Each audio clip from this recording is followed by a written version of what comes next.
नमस्कार दोस्तों, मैं गौरव कुमार आपका अपना YouTube चैनल वीर एग्जाम पर स्वागत करता हूं। दोस्तों, हमने पिछले वीडियो में आपको वर्णमाला में स्वरों का वर्गीकरण हमने उच्चारण के आधार पर कराया था, लेकिन आज हम आपको जीभ के प्रयोग के आधार पर कराएंगे। हमारा तीसरा नंबर कौन सा है? जीभ के प्रयोग के आधार पर।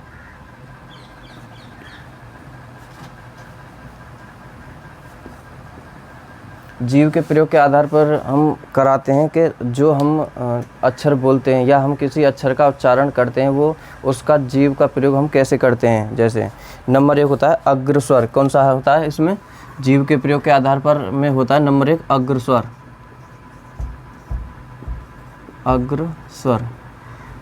अग्रस्वर ऐसे स्वर होते हैं जो जिनको बोलने में हमारा जीभ का आगे का हिस्सा जो काम आता है, आगे का हिस्सा। जैसे मान लो ये जीभ है, क्या है जीभ? ये वाला हिस्सा जो काम आता है, उन स्वरों को हम क्या कहते हैं? अग्रस्वर कहते हैं। जैसे क्या है? ई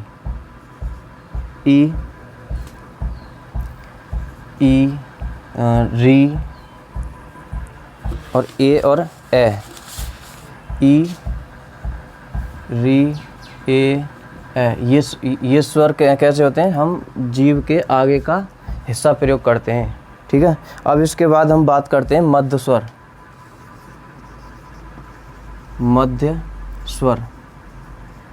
मध्य स्वर में क्या होता है? मध्य कहते हैं बीच वाला हिस्सा, मतलब जीभ के बीच का हिस्सा। यहाँ पे तो ये आगे का हिस्सा हो गया, इसमें क्या होता है? बीच वाला हिस्सा, ये वाला हिस्सा जो काम आता है। जिन स्वरों के उच्चारण में हम जीभ का बीच का हिस्सा जो प्रयोग में लाते हैं, उन स्वरों को क्या कहते हैं? मध्य स्वर कहते हैं। और इसमें कौन सा आता है? सिर्फ आ आता है। क्या आता है? अ। ये आ आता है। अब इसके बाद बात करते हैं पश्च स्वर। नंबर तीसरा कौन सा है? पश्च स्वर। पश्च स्वर में क्या होता है? पश्च कहते हैं पीछे के हिस्सा को, यानी कि जिन स्वरों के उच्चारण में हम जीभ का पीछे का हिस्सा जो प्रयोग करते हैं, उन स्वरों को क्या कहते हैं? पश्च स्वर कहते हैं। और ये कौन कौन से होते हैं? पहले तो बता देता हूँ कि जीभ का कौन सा हिस्सा प्रयोग में आता है। ये आता है ये वाला हिस्सा, पीछे का हिस्सा। अब इसमें कौन कौन से होते हैं? आ, उ, ओ और औ। आ, उ, ओ, औ। ये सभी किसे? पश्च स्वर में आते हैं। अब हम इसके बाद बात करते हैं नंबर चौथा ओष्ठ के प्रयोग के आधार पर, यानी कि होठ की स्थिति के प्रयोग के आधार पर। नंबर चौथा ओष्ठ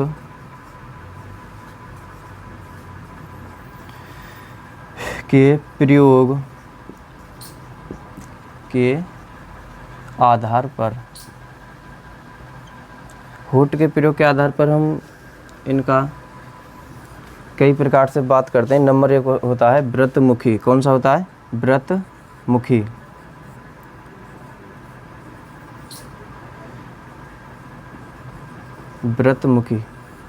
व्रत कहते हैं जो गोलाकार, जिन स्वरों के उच्चारण में हमारे होठ जो गोलाकार बनते हैं, उन स्वरों को क्या कहते हैं? व्रतमुखी स्वर कहते हैं। ये कौन कौन से होते हैं? उ, ये 4 होते हैं। कौन कौन से होते हैं? 4। उ, ओ और औ। अब इनको बोलने में भी हमारे होठ कैसे होते हैं? गोलाकार होते हैं। तो ऐसे स्वरों को हम क्या कहते हैं? व्रतमुखी स्वर कहते हैं। अब इसके बाद बात करते हैं नंबर दूसरा होता है अव्रतमुखी।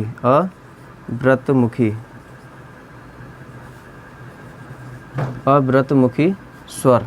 अव्रतमुखी स्वर में हम इनको कहते हैं जिन स्वरों के उच्चारण में हमारे होठ गोलाकार नहीं होते हैं, उन स्वरों को हम क्या कहते हैं? अव्रतमुखी स्वर कहते हैं। और ये कौन कौन से होते हैं? आ, ई, री, ए और ए। तो ऐसे स्वरों को हम क्या कहते हैं? अव्रतमुखी स्वर कहते हैं। अब इनको उच्चारण करके देखो, उच्चारण करते जैसे आ, आ बोल रहे हैं तो क्या हमारे होठ गोलाकार बनते हैं? जैसे इन सभी को री को बोल रहे हैं, क्या हमारे होठ गोलाकार बनते हैं? तो ऐसे स्वरों को हम क्या बोलेंगे? अव्रतमुखी स्वर कहते हैं। और इनको बोलेंगे तो क्या बोलेंगे? जैसे ऊ हमारा जैसे गोलाकार बन रहा है तो हमारा ऐसे क्या हुआ? ये व्रतमुखी। और ये कौन से हैं? अव्रतमुखी। अब हम बात करते हैं तीसरे नंबर की।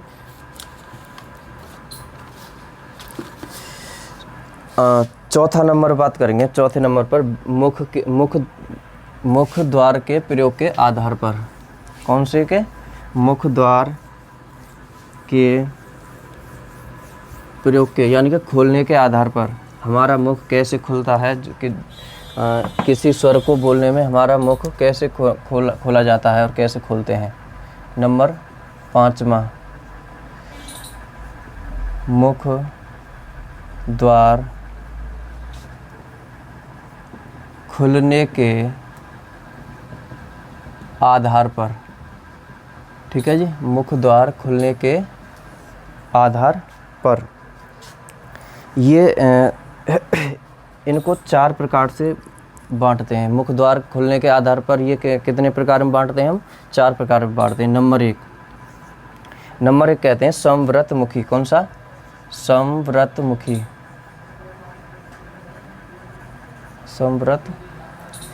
समव्रत स्वर।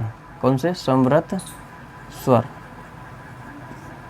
समव्रत स्वर किनको कहते हैं? जिन स्वरों के उच्चारण में मुख द्वार लगभग बंद रहता है, यानी कि थोड़ा मतलब कम खुलता है, उन स्वरों को क्या कहते हैं? समव्रत स्वर कहते हैं। जैसे ई, ऊ और रे। ई, ऊ और री। तो ये सभी इनको उच्चारण करने में क्या है? हमारा जो मुख है वो थोड़ा कम, लगभग बंद सा रहता है। अब बात करेंगे अर्ध समव्रत स्वर। अर्ध समव्रत स्वर। देखो सीधी सी बात है, अर्ध समव्रत मतलब इसका आधा। क्या है? इसका आधा। इसका आधा बात करेंगे तो यानी कि इससे आधे में, मतलब जितना इनको बोलने में मुख खुलता है उसका आधा मुख हमारा इनको बोलने में खुलेगा। तो इनका आधा क्या होगा? छोटी ई। क्या होगा? छोटी ई। और ये छोटा ऊ। इसमें क्या है? बड़ा ऊ है। यहाँ पे क्या है? छोटा ऊ, सॉरी, छोटा ऊ। तो ये दो जो स्वर हैं वो कैसे हैं? अर्ध समव्रत स्वर हैं। अब नंबर 3 हम बात करते हैं। नंबर 3 विव्रत स्वर। कौन से हैं? विव्रत स्वर।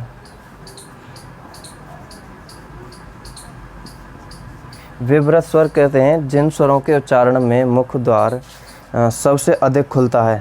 मुख द्वार सबसे अधिक खुलता है, उन स्वरों को क्या कहेंगे? विव्रत स्वर कहते हैं, यानी कि सबसे अधिक। तो इनका क्या है? आ, ऊ। क्या है? आ, ए और अ। तो इन स्वरों को बोलने में, यानी कि उच्चारण करने में हमारा जो मुख है वो सबसे अधिक खुलता है। तो इन स्वरों को क्या कहेंगे? विव्रत स्वर कहते हैं। अब इसके बाद आता है अर्ध विव्रत। चौथा नंबर है अर्ध विव्रत। अर्ध विव्रत स्वर। देखो हमने इसका आधा किया था, तो इसका भी हम आधा करेंगे। तो इसका हम आधा करेंगे तो आधा का मतलब है जो जितना हम मुख इनको बोलने में करते हैं उससे आधा मुख खोलने में इनका प्रयोग करेंगे, अर्ध विव्रत स्वर का। तो आ का आधा क्या हुआ? आ। और ए का आधा क्या हुआ? ए। और ओ का आधा क्या हुआ? ओ। तो इन स्वरों को हम क्या कहेंगे? अर्ध विव्रत स्वर कहते हैं। अब हम इसके बाद बात करते हैं हवा के नाक व मुंह से निकलने के आधार पर। किसके बात करते हैं? हवा के मुख व नाक से निकलने के आधार पर। नंबर कौन सा है? छठा नंबर है, छठवां। नंबर 6वां, हवा के नाक व मुख, नाक व मुख से निकलने के आधार पर, से निकलने के आधार पर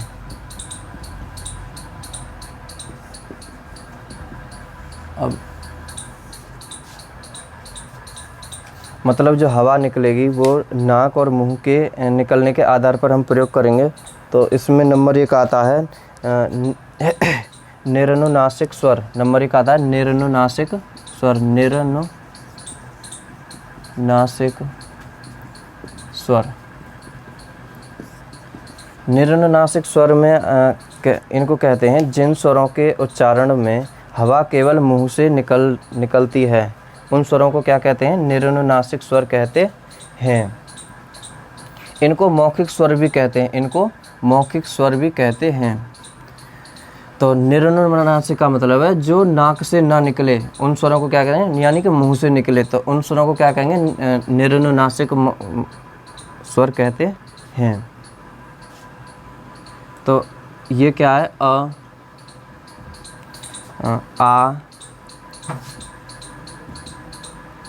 ई और ई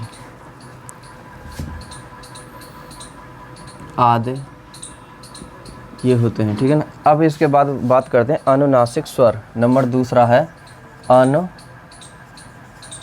अनुनासिक स्वर। अनुनासिक स्वर, अनुनासिक स्वर कहते हैं जिन स्वरों के उच्चारण में मतलब जिन स्वरों के उच्चारण में वर्ण नाक द्वारा निकलते हैं, उन स्वरों को क्या कहते हैं? अनुनासिक स्वर कहते हैं। और इसके नाक और मुंह दोनों के द्वारा निकलेंगे। इसमें क्या है? इसमें तो क्या है? सिर्फ मुंह से निकलते हैं। इसमें क्या है? नाक और मुंह दोनों से निकलेंगे। तो ऐसे स्वरों को क्या कहेंगे? अनुनासिक स्वर कहते हैं। जैसे आ, ई आदि ये स्वर कैसे होते हैं? अनुनासिक स्वर कहलाते हैं।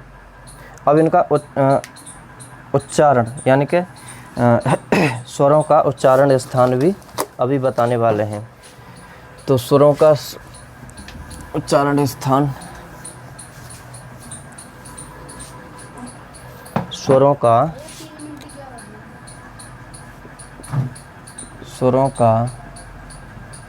उच्चारण स्थान, स्वरों का उच्चारण स्थान बात करते हैं हम। जैसे पहले ये क्या है? वर्ण, क्या है? वर्ण। और इसके बाद बात करते हैं उच्चारण स्थान। उच्चारण स्थान, उच्चारण स्थान। तो वर्ण में क्या है? जैसे मान लो आ, ई, ऊ, ए, यहाँ पर रा रेसी भी होती है, ठीक है ना। और ए, ओ और ओ। अब हम बात करते हैं आ। क्या है? अ का हम उच्चारण स्थान करते हैं। तो हमारा जो उच्चारण जो इनको उच्चारण करने में जो हमारा ये कहाँ से निकल के आ रहे हैं? कंठ से आ रहे हैं। किससे आ रहे हैं? कंठ से आ रहे हैं। और ई का हम बात करें तो ये किससे आ रहे हैं? ई का क्या है? तालू से आ रहे हैं। किससे? तालू से निकल रहे हैं। अब जैसे ऊ का क्या है? ऊ का क्या है? ओष्ठ। क्या है? ओष्ठ। ओष्ठ से आ रहे हैं, यानी कि होठ से आ रहे हैं। ओष्ठ यानी कि होठ से आ रहे हैं, ठीक है। अब इनका रारसी वाला तो है ही है उसमें ही। तो इसका छोटी ए का, छोटी और बड़ी ए का क्या है? मूर्धा। क्या है? मूर्धा।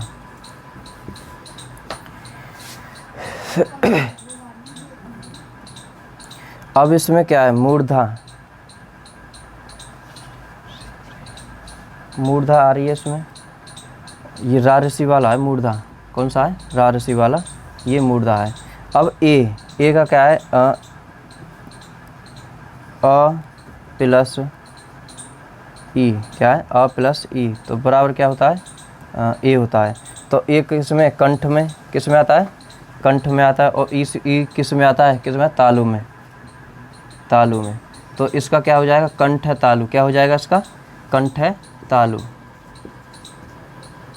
कंठ है प्लस तालु। अब क्या है, ऊ क्या है, ऊ में देखो अ प्लस ऊ, अ प्लस ऊ, तो इसमें क्या, ये किसका है, कंठ का, और ऊ किसका है, ऊ देखो किसका है, ऊ क्या है, ओष्ठ का, तो कंठ प्लस ओष्ठ, तो ये कंठ प्लस ओष्ठ हो गई, तो इसका क्या होगा, कंठ प्लस ओष्ठ, कंठ प्लस ओष्ठ। तो हमारा स्वरों का उच्चारण स्थान भी हो गया। आज के लिए इतना ही काफ़ी, आज के लिए इतना ही काफ़ी।